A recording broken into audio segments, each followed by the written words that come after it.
కేంద్ర కేబినెట్ ప్రభుత్వం యొక్క ఒక దేశం ఒకే ఎన్నికలు పుష్ ఇది ఏకకాలంలో లోక్సభ మరియు అసెంబ్లీ ఎన్నికలను ప్రతిపాదిస్తుంది. రాబోయే 100 రోజుల్లో పట్టణ సంస్థలు మరియు పంచాయతీ ఎన్నికలు నిర్వహించబడతాయి. మాజీ నేతృత్వంలోని కమిటీ నివేదికను ఆమోదించింది. రాష్ట్రపతి రామ్ నాథ్ కోవింద్ ఏకకాలంలో ఎన్నికలు నిర్వహించాలని ఏకగ్రీవంగా అభిప్రాయపడుతున్నట్లు హోంమంత్రి అమిత్ షా, న్యాయశాఖ మంత్రి అర్జున్ రామ్ మేఘ్వాల్ సభ్యులుగా ఉన్న ప్యానెల్ పేర్కొంది. ప్యానెల్ నిరవధిక ఫలితం లేదా అవిశ్వాస తీర్మానం విషయంలో ఐక్యత ప్రభుత్వం కోసం నిబంధనలను కూడా వివరించింది. అటువంటి పరిష్కారాలను సిఫార్సు చేసే బాధ్యతను కలిగి ఉంది. ఒక దేశం ఒకే ఎన్నికలు ప్రతిపాదన 2019 మరియు 2024 సార్వత్రిక ఎన్నికల కోసం అధికార భారతీయ జనతా పార్టీ మేనిఫెస్టోలో భాగం. అయితే రాజ్యాంగంలో మార్పులు మరియు ఆచరణాత్మక సవాళ్లపై ఎరుపు జెండాలు వేసిన ప్రతిపక్షాల నుండి తీవ్ర విమర్శలు వచ్చాయి. ప్రతిపాదిత కొత్త రౌండ్ ఎన్నికలకు అనుగుణంగా కొన్ని అసెంబ్లీల నిబంధనలను తగ్గించడంతో సహా ఈ ప్రతిపాదనను ప్రధానమంత్రి నరేంద్ర మోడీ మూడవసారి ఖచ్చితంగా అమలు చేస్తామని గత నెలలో నిరుత్సాహపడని ప్రభుత్వ వర్గాలు తెలిపాయి. స్వాతంత్ర్య దినోత్సవ ప్రసంగం సందర్భంగా మోదీ ఇలాగే చెప్పారని, తాను ఇచ్చిన మాటను నిలబెట్టుకోవడానికి కట్టుబడి ఉన్నారని సంబంధిత వర్గాలు తెలిపాయి. ఏది ఏమైనప్పటికీ దీనిని వాస్తవం చేయడానికి పార్లమెంటులో 3/2 మంది బీజేపీకి మద్దతు ఇవ్వవలసి ఉంటుంది. ఎందుకంటే ప్రతిపాదిత వ్యవస్థలో కనీసం 6 చోట్ల రాజ్యాంగ సవరణలు ఉంటాయి. దీని తరువాత అన్ని రాష్ట్రాలు మరియు కేంద్రపాలిత ప్రాంతాలచే ఆమోదించబడాలి. బీజేపీ నేతృత్వంలోని కేంద్ర ప్రభుత్వానికి ఉభయ సభల్లో సాధారణ మెజారిటీ ఉంది. అయితే రాజ్యసభలో 52 ఓట్లు మరియు లోక్సభలో 72 ఓట్లు ఆ 3/2 మార్కుకు తక్కువగా ఉన్నాయి. ఏకకాల పోల్ను నిర్వహించడం వల్ల ఎన్నికల ప్రక్రియ మరియు పాలన మరియు కొరత వనరులను ఆప్టిమైజ్ చేస్తుంది అని ఉన్నత స్థాయి ప్యానెల్ పేర్కొంది. సుప్రీంకోర్టు మాజీ ప్రధాన న్యాయమూర్తులు మరియు హైకోర్టు న్యాయమూర్తులతో సహా 32 పార్టీలు మరియు ప్రముఖ న్యాయమూర్తులు దీనిని సమర్థించారు. కొలత ఒక దేశం ఒకే ఎన్నికలు కోసం జాబితా చేయబడిన ప్రయోజనాల్లో ఇది ఓటర్లకు ఎన్నికల ప్రక్రియను సులభతరం చేస్తుంది. పోల్లను సమకాలీకరించడం వల్ల అధిక మరియు వేగవంతమైన ఆర్థిక వృద్ధికి దారితీస్తుంది మరియు అందువల్ల మరింత స్థిరమైన ఆర్థిక వ్యవస్థ ఏర్పడుతుంది. ఒకే రౌండ్ ఎన్నికలు వ్యాపారాలు మరియు కార్పొరేట్ సంస్థలు ప్రతికూల విధాన మార్పులకు భయపడకుండా నిర్ణయాలు తీసుకునేలా అనుమతిస్తాయని ప్యానెల్ వాదించింది. లోక్సభ, రాష్ట్ర అసెంబ్లీలు మరియు పంచాయతీలకు 3 స్థాయిలలో ఎన్నికలు నిర్వహించడం వల్ల వలస కార్మికులు సెలవు కోరడం వల్ల సరఫరా గొలుసులు మరియు ఉత్పత్తి చక్రాలకు అంతరాయం కలగకుండా ఉంటుంది అని ప్యానెల్ వాదించింది.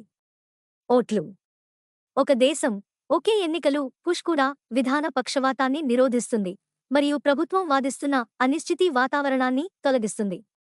అన్ని ఎన్నికలకు అర్హులైన ఓటర్లను గుర్తించేందుకు ఒకే జాబితాతో ఒక దేశం ఒకే ఎన్నికలు విధానాన్ని 2 దశల్లో అమలు చేస్తామని సమాచార, ప్రసార శాఖ మంత్రి అశ్విని వైష్ణవ్ తెలిపారు. మేము చర్చను, అమలుపై పానిండియాను ప్రారంభిస్తాము అని ఆయన విలేకరులతో అన్నారు. ప్రారంభ చర్చల సమయంలో 80% మంది ప్రతివాదులు ఒక దేశం ఒకే ఎన్నికలు పుష్కు మద్దతు ఇచ్చారని నొక్కి చెప్పారు. ఈ వ్యవస్థకు విస్తృత మద్దతు ఉందని ఆయన అన్నారు. మాజీ కేంద్ర మంత్రి అనురాగ్ ఠాకూర్ మార్చిలో 1962కి ముందు ఏకకాల ఎన్నికలు నిజానికి ఆచారం అని ఎత్తి చూపారు. ఇది 1962 తర్వాత మాత్రమే మారిపోయింది. కొన్ని రాష్ట్రాల ఎన్నికలు ముందుకు సాగితే లేదా పెండింగ్లో ఉంచినట్లయితే 10 నుంచి 15 వరకు ఎన్నికలను కలిసి నిర్వహించవచ్చు.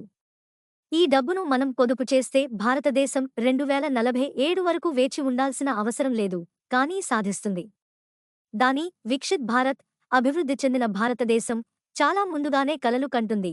గత సంవత్సరం రామ్ నాథ్ కోవింద్ నేతృత్వంలోని ప్యానెల్ను ప్రకటించకముందే న్యాయమంత్రి ప్రభుత్వ హేతుబద్ధతను వివరించాడు మరియు ఏకకాల ఎన్నికలు ఆర్థిక పొదుపును సూచిస్తాయని, ఇది భద్రతా దళాలను బహుళ మోహరింపును తగ్గించడంతో పాటు రాజకీయ పార్టీలకు డబ్బు ఆదా చేయడంలో సహాయపడుతుందని చెప్పారు.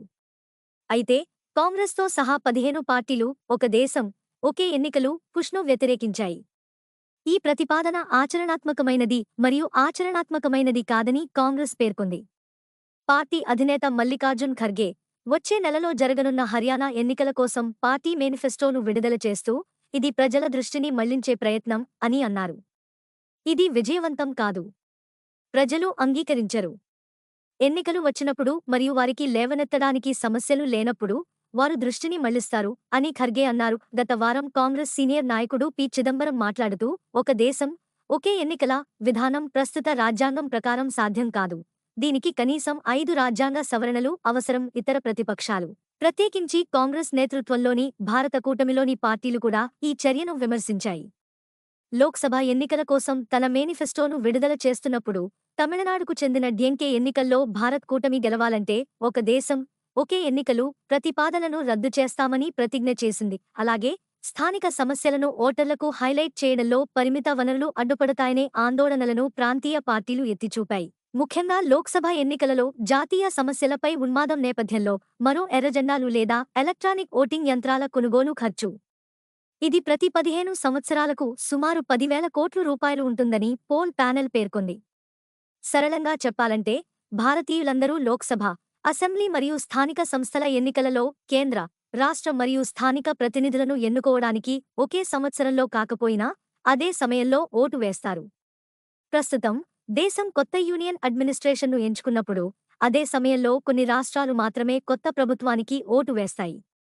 ఈ కొద్దిమంది ఆంధ్రప్రదేశ్, సిక్కిం మరియు ఒడిశా, ఇవన్నీ ఏప్రిల్ నుంచి జూన్ లోక్సభ ఎన్నికల సమయంలో ఒకే సమయంలో ఓటు వేశాయి. వచ్చే నెలలో హర్యానా ఓట్లు జరుగుతాయి. ఈ సంవత్సరం జార్ఖండ్ మరియు మహారాష్ట్రలో కూడా ఓటింగ్ జరుగుతుంది. కేంద్రపాలిత ప్రాంతమైన జమ్మూ కాశ్మీర్లో దశాబ్ద కాలంలో తొలి అసెంబ్లీ ఎన్నికలు జరుగుతున్నాయి. మిగిలినవి సమకాలీకరించబడని 5 సంవత్సరాల చక్రాన్ని అనుసరిస్తాయి. ఉదాహరణకు కర్ణాటక, మధ్యప్రదేశ్, రాజస్థాన్ మరియు తెలంగాణ గత సంవత్సరం వేర్వేరు సమయాల్లో ఓటు వేసిన వారిలో ఉన్నాయి. మరియు దీనిని ప్రతిపక్షాలు ధ్వజమెత్తాయి. ఇది రాష్ట్ర ప్రభుత్వాల నిబంధనలను తగ్గించవద్దని హెచ్చరించింది. ఈ నాలుగింటిలో మధ్యప్రదేశ్, రాజస్థాన్లను బీజేపీ పాలిస్తోంది. కర్ణాటక మరియు తెలంగాణలను కాంగ్రెస్ పాలిస్తుంది. రెండు గత సంవత్సరం ఓటు వేశాయి మరియు 2028 వరకు మళ్లీ ఓటు వేయడానికి షెడ్యూల్ చేయలేదు.